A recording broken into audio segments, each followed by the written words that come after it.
I loved receiving the email invitation to this because it said 350 years of Quaker education. So I had to get out my calculator and do the math. And indeed, it's been 364 years, I think, of Quakerism, if we use the date that's often cited. And it's been a little more than 325 years of Quaker education in America. So there probably are 350 years of Quaker education in England. And Friends Central School, as you'll see, as I talk through some of the history of Quakerism and Quaker education, played a very important role in the founding of the Friends Council on Education, which is the network of Quaker schools all across the country with affiliates around the world.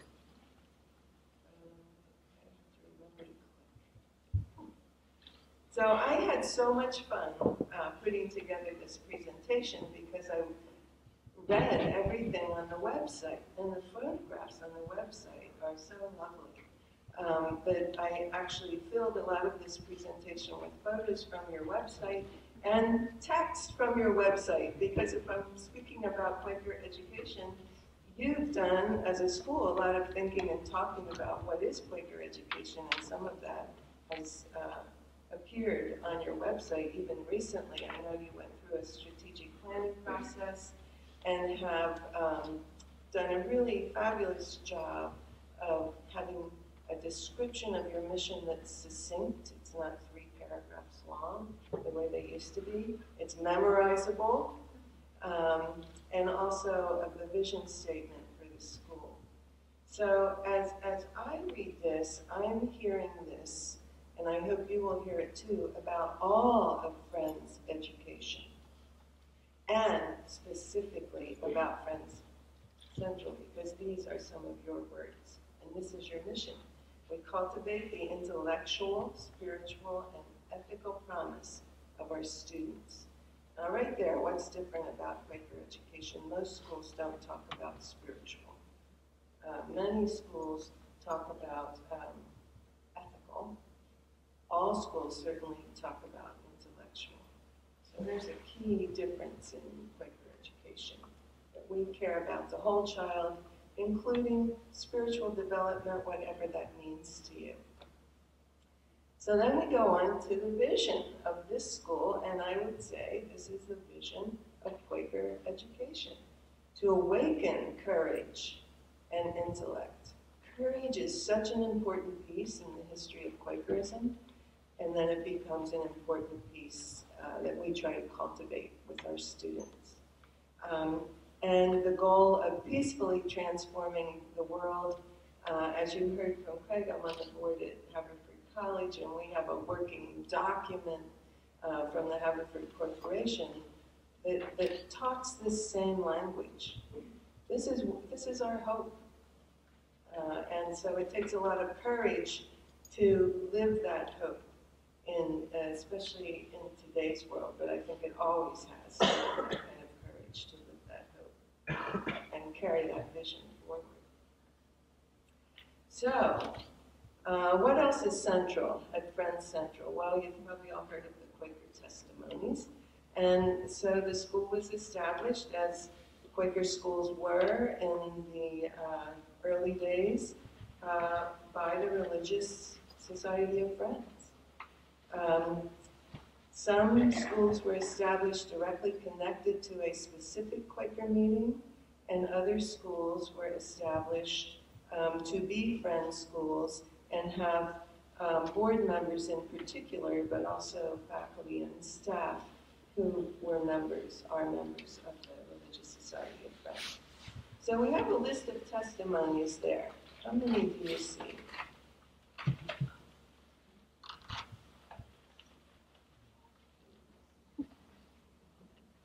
It's a trick question.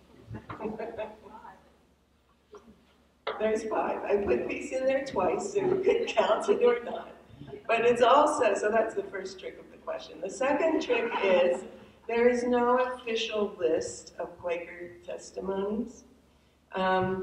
I think it was a couple decades ago that schools started using the acronym SPICES to help everyone remember Quaker Testimonies. So you get simplicity, peace, integrity, community, equality, stewardship. You could put service in there with the S. So when I talk to students about Quaker Testimonies and put up the word SPICES, we brainstorm what could each of those letters stand for from what we know about Quakerism and Quaker values. So I just wanted you to be sure that you knew these are Quaker values, and it's not the end of the list. And stewardship, as we think about it connected with environmental stewardship, is a relatively new testimony. But these are the ones that Friends Central has described and focuses on in the curriculum. So you might wonder, what is a testimony? It's really a value lived in action. So I'd like you to think for a moment when you first ever heard of Friends Central School. Can you remember back to that time? And then think of yourself and your family and your values at that time. And then what was it that you saw in the school's values that resonated? So what was one of your values or your family values that you thought, oh, I think that value is lived, it's alive at Friends Central? Everybody have one? Okay, just turn to your neighbor and tell each other what it is. Your value. You might have to turn to someone in front of you or behind you.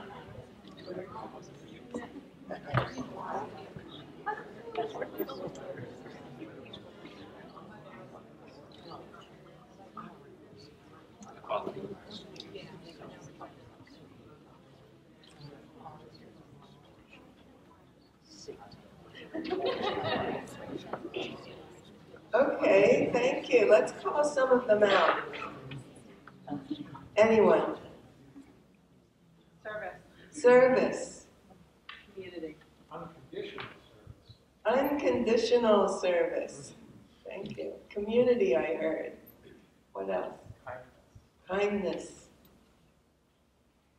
Anyone else? Peace. Peace. Respect. Inclusivity, like value. Inclusivity. Anything else that anyone saw that resonated with your own values? So that got you here, and if you had, oh yes, in the back. Equality, thank you. If we had more time, we could have a conversation about what you see now that you're here. What's alive here? What do you contribute to helping keep alive in the school community? What's important to you in terms of the testimonies? So we're going to do a quick little trip through history with Quakerism. And there's a basic tenet of Quakerism that underlies all facets of this school and every Friends school, and that's there's that of God in everyone. And if you think about that for a moment, you can see how those values that you just named are here. If you believe, really, that there is that of God in every person, that starts to develop respect. That starts to develop a sense of equality, a sense of inclusivity. So that's basic.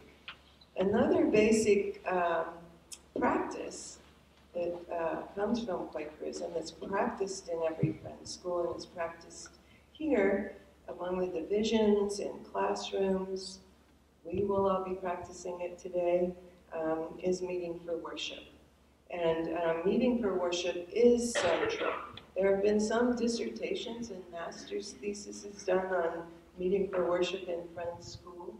And we find out that it's a time when members of community come together in respect with all the values and listen deeply inside themselves and share messages that will be uplifting or inspiring, or messages that are about struggles to make the world better, to peacefully transform the world. I want to talk about a quote from an 18th century British educator who said, "We habituate students to silence." That is such a rare commodity in today's world, and we habituate students to silence. And then another quote from Paul Lacey, who's a prolific writer on Quaker education. He's a professor emeritus at Earlham College. He has a book, if you're really interested in the history of Quaker education, it's about this thick. It's really fun. You can dive into any chapter. And its title speaks so well of what we're about. The title of it is Growing into Goodness. That's what we're about as Quaker educators. So he says, the teaching-learning process changes when silence is neither an imposition nor a punishment, but an invitation into a milieu where time is available to pay attention to things, to see and hear more fully. The child who learns how to sit still while waiting for a bird to land is laying the foundation for greeting the sacred, for centering outside the self, for knowing herself as a part of a world of beauty and order, as well as for learning how to collect data. So there's a lot to be learned by having the habit, cultivating the habit of silence. So if we jump back in time to, actually, we'll go back further than this, but in 1668 is when George Fox, the founder of Quakerism, advised the newly organized Religious Society of Friends to set up schools to teach children to be useful members of society. The Society of Friends, at that point, they were members of a group loosely known as the People of Peace, called Quakers. And Quakers was a derogatory term at the time. If you studied in your classes, you know about that. And then, shortly thereafter, when William Penn came to establish the colony of Pennsylvania, brought a lot of Quakers with him, and they together established the Friends Public School. And from that group, we have the William Penn Charter School and the Friends Select School. And so we think of that route carrying on continuously up until today. And William Penn's basic principles coming from Quakerism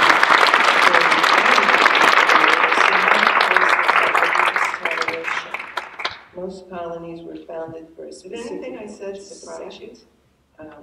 Pennsylvania wasn't founded to be just for Quakers. And to have a participatory government, and he felt if you're going to have a participatory government, you have to educate your children. You have to give them a moral education so they can think about what's right and wrong.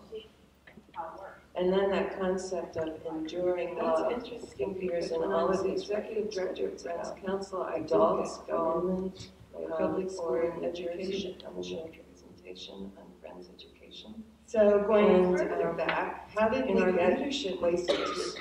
Where did they come from? If we go all the way back to the 15th century, to the invention of the printing press, that was the first time that ordinary people like you had a closer enemy could learn to read. So, and I say it, and the Bible was printed, made available to people for the number of factors that we have, as opposed to the enormous world of indexes.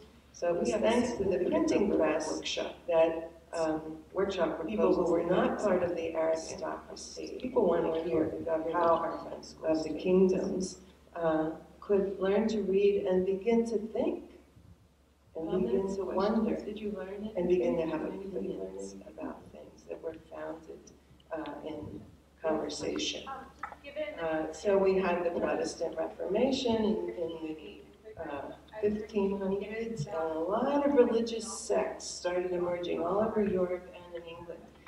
Oh, some of these photos are from a trip that the Quaker pilgrimage to England. There are, goes out from Philadelphia, different forms of Quakerism. Quakerism changed as it moved west And anyone so can we go, we take, and especially 30 when I met up people, with and it's a wonderful Christian. adventure. So this is actually a in view the Midwest across. So the much larger body of Quakers and sheep are not meadows kind of cattle Quakers meadows are where similar George Fox, or that we're used to, who still do the silent worship. vision. Oddly of this enough, light that group is that's often going referred to to all of as us. the liberal friends. So then we And had I the see Civil us War in England, and then we had conserving the monarchy the original restored, form of worship. and then we get to George Fox's vision. Anyway, So there's a large group of evangelical friends reading and his the most Bibles Quakers in the of world live in Kenya, and that's a of result of evangelical missionaries going out across the globe. That's why we have Italian school in Rome. And that's why we have. Father was trained forget as a minister, and George got very upset that people went to church every Sunday. So to your point, and they there are many not Friends schools that we don't know about because they're not members of the Friends Council. So he saw a lot of things. we actually have two schools that that are are connected to that he knew did not churches fit with the basic ideas the that Friends he Church has a was regular. So he went straight to the sort of Bible. He Protestant had a like vision service of a with, great people to someone be gathered, talk, and then from that great gathering, there would be some, and then they forth usually have a this period of spirit 10 or 15 minutes. And as after part of his vision, response, he felt that God could speak directly to each one of us. That was unheard of. And they have a lot of ways we used to think, and which many still do in some religions, have an intermediary, someone who helps us understand what's right and wrong, someone who has really studied the Bible or the Hebrew scriptures or Quran, very well, who we look up to. Well, I don't know too much about it, but I'll say what I think I know. So this idea that God could speak to me, I believe that Friends Select was he was running around the countryside. This is northwest England, that little part that goes up to Scotland. They decided to only take children from the meeting.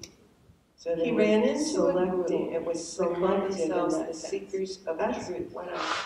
And they were sitting together in public school to help them understand overseers what God did and not what they were called to do. Those overseers, so they were very receptive to his message, and he was very receptive to this idea of a group sitting together, an image that Friends Select claims is from the Philadelphia meeting, which was the meeting that started. So part of having to get to Friends Central, Friends Today, Friends Center, that big building, individual George Fox houses this ideas, and that group of quiet farm people, national and international, meeting every Sunday, and that's where the Friends Council office is in silence.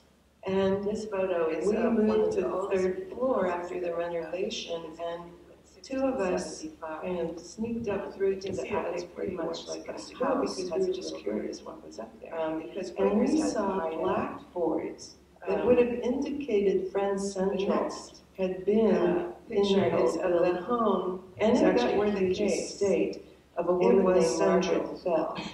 Margaret Fell was a member of the aristocracy, and she was married to a very popular and famous judge. So she had some political clout, she was well educated, she already had books published, and she, as women tended to be in those days in the aristocracy, also manager of this big estate of the farm. It could have so on. You can think of maybe Downton Abbey and Mary to that. Margaret, so right it up. We don't have time. And most of the time, it's like split. But I will say, it was a split with two little fledgling types of Quakers, probably wouldn't have taken hold in Pennsylvania. She provided the organization, and she provided for a while the political cover, a national Quaker Friends Together Council on Education. One of them, I forget which was which. One was Hickson. So in their major difference, which happened about 20 years before the actual split healed. The question is, Quakerism a Christian? They had begun peacefully transforming the world. So it came out of Christianity, begun peacefully transforming the schools, and there are some significant differences. Okay, so And that's second what care.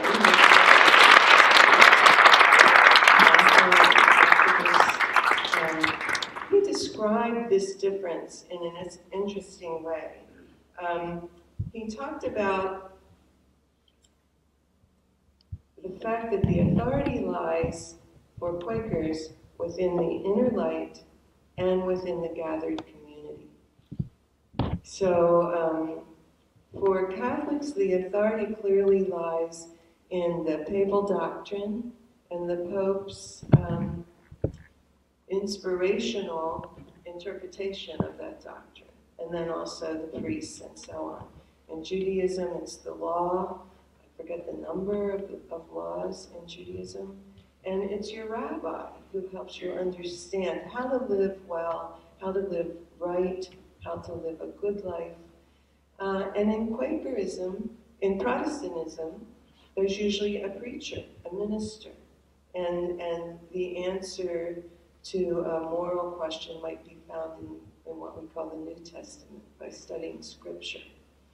But in Quakerism, the authority really lies with the light. So the inner light in me and the inner light in you. Now, often in schools, especially middle and upper schools, this idea gets misinterpreted as, I can do whatever I want.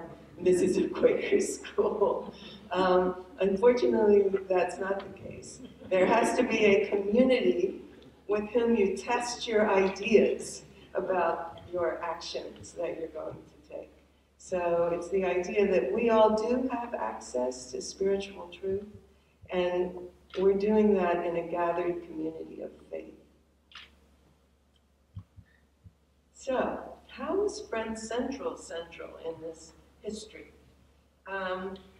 I discovered this by reading the journals of Hadassah Leeds, who was one of the founders, she and her husband and Howard Brinton, of what's now the Friends Council on Education.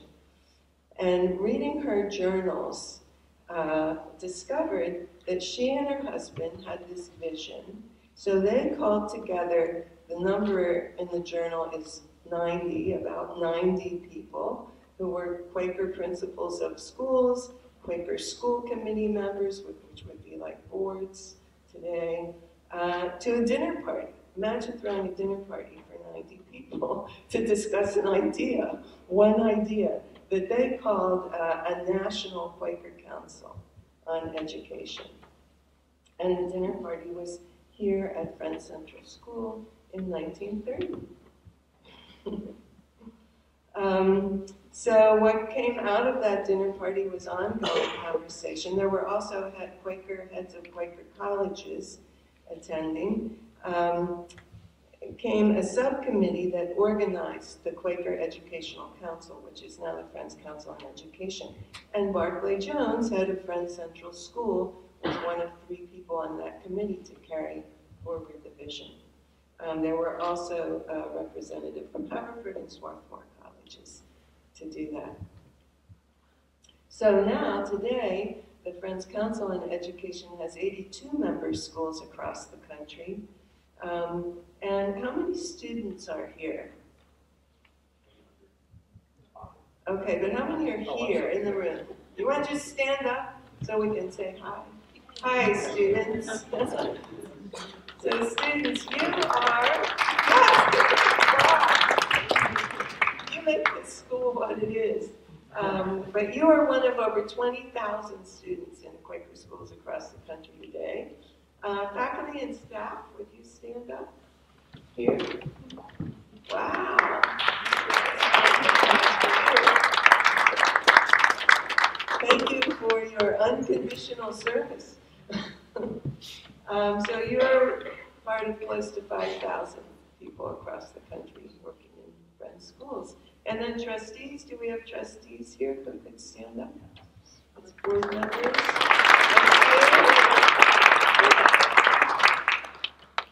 Former board, yeah, former board. Okay. So there are about 1,200 volunteer trustees of Friends schools across the country. And you fit into that category of 22 pre-K to 12 schools. We have all kinds of schools, including something that I feel very happy about, which is we have 6 schools for children and teenagers with learning differences. One in New Jersey, several in Pennsylvania, one in Brooklyn. So always changing the face of Friends education. Now we'll shift into Friends education, and you can see that the basis of Quakerism fits into a certain kind of education. So if we believe there's a divine creative spirit in every person, and that can be experientially accessed, it informs how we teach, how we work with children, how we treat each other as colleagues and parents in a community.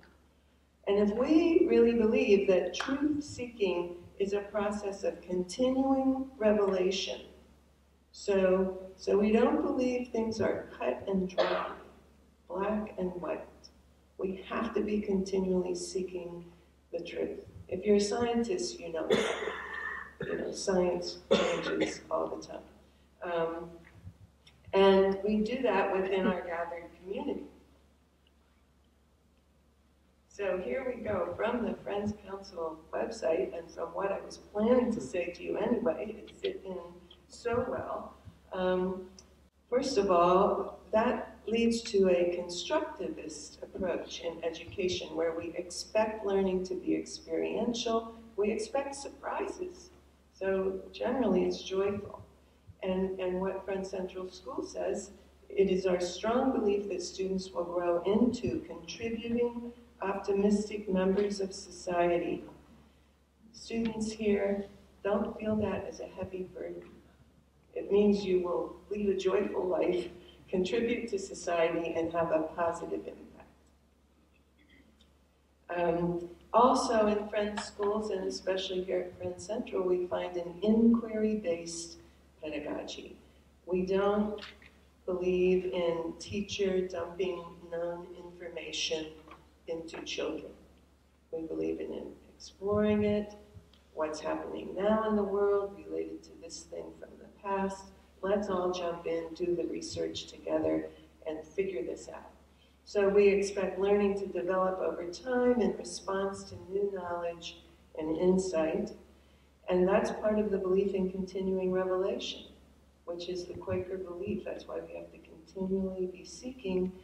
For Quakers, it's that God's truth is continually revealed to us. God's inspiration is continually given to us.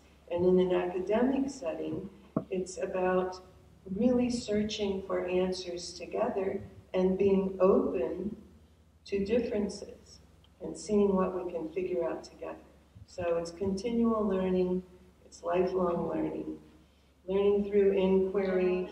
The academic rigor, what most schools call rigor, I like to call vigor because it's active. We value competition. We value competing ideas because it's only through competing ideas can we begin to get somewhere if we listen to each other respectfully. We value learning through reflection, and of course that begins in meeting for worship.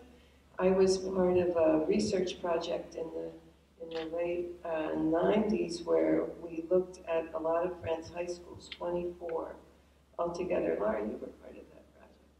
Yeah. And we found that the most common theme when we interviewed parents, students, faculty, staff, the common word that kept coming up about how do you know what's right here, how do you know what's unacceptable, how do you solve problems when somebody does something wrong or bad in the community. The word that kept coming up was respect. That this is a community that really demands respect. And if you're doing or saying something disrespectful, that will be attended to. And not necessarily in a punitive black and white way, but in a way where we are going to talk about this. And you're going to talk with the people you were disrespectful to, so that we have a way of all learning from this. And then we have Doug Heath, who's retired professor. I think, is he still? Passed away in May. Thank you, Doug. Professor from Haverford College, who did tons of research on independent schools, public schools, and friend schools.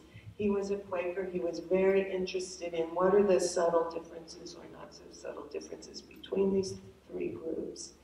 And two of his major findings were that friend schools used the methodology of reflection significantly more than other independent schools or than public schools, and that teachers and students saw themselves creating a caring community significantly more than in independent schools and public schools. So that those are two quintessential differences in a Quaker education from that research. So back to respect, I loved this picture on the website. Speaking to diversity, that we intentionally seek a wide spectrum of diversity, and we strive to work with that. One of the things we found out from that study in the late 90s, which we called Embracing the Tension, that was the name of the report out, because we found that in communities where there was more diversity, so there had to be a lot more work getting people who were different working together. That's just natural. As human beings, we're much more comfortable with our own tribe. So when you get the more diverse of a community you get, the more tension you have. And what we want to do in friend schools is embrace that tension, because that's how we learn. So we embrace it and we work with it. And in that study, it was interesting that the high schools that were less diverse, and when I use that word in this context, I'm talking primarily racially and also religiously. The ones that were less diverse, interestingly enough, felt they were diverse enough. And the ones that had the most diversity wanted even more. And they were the ones that had tensions and had worked out a lot of really nice sort of Quaker processes for dealing with the tensions. Learning through service, unconditional service, the value. All friend schools really emphasize service, and now, I'd say for the past 20 years, we're talking about it as service learning, so that we're actually making real relationships with people and communities outside of our school, and those relationships are ongoing. So we're visiting people, we're collaborating with other service organizations, so that we're learning and other people are learning together. And then, of course, our charge to peacefully transform the world, our vision. I want to say something about that I learned on your website. I have to read it to you. Here we go. And Alexa's here, so this will be familiar. In a recent email to parents, Grand Central's middle school principal, Alexa Quinn, wrote, quote, "Events in Ferguson, New York, and Cleveland have left many of our students and faculty dismayed, distressed, and confused. However, these challenges also present opportunities to teach the whole child and to cultivate both empathy and understanding. What an immense responsibility and privilege we have as teachers and parents who all want peace, to help the young people in our lives to understand the need for justice and their immense capacity to transform the world." So that's just very recent. Thank you, Alexa. I will use those words in other schools as well and credit you. We don't miss a beat when something's going awry, particularly in our country. We look at it. We try to understand the complexities of the issue rather than just saying pro-con. You know, I'm for climate change, I'm against it. Or, you know, what is climate change? Let's study this. Let's really understand it. And then let's take action. Let's figure out appropriate action. So, we're all about inspiring tomorrow's leaders. And although we're a very small group, if you put together the number of students and parents and faculty and staff and board members in Friends schools across the country, it's something like 68,000. And if you put together the number of Quakers across the country, I think it's something like 86 or 87,000. So we're small.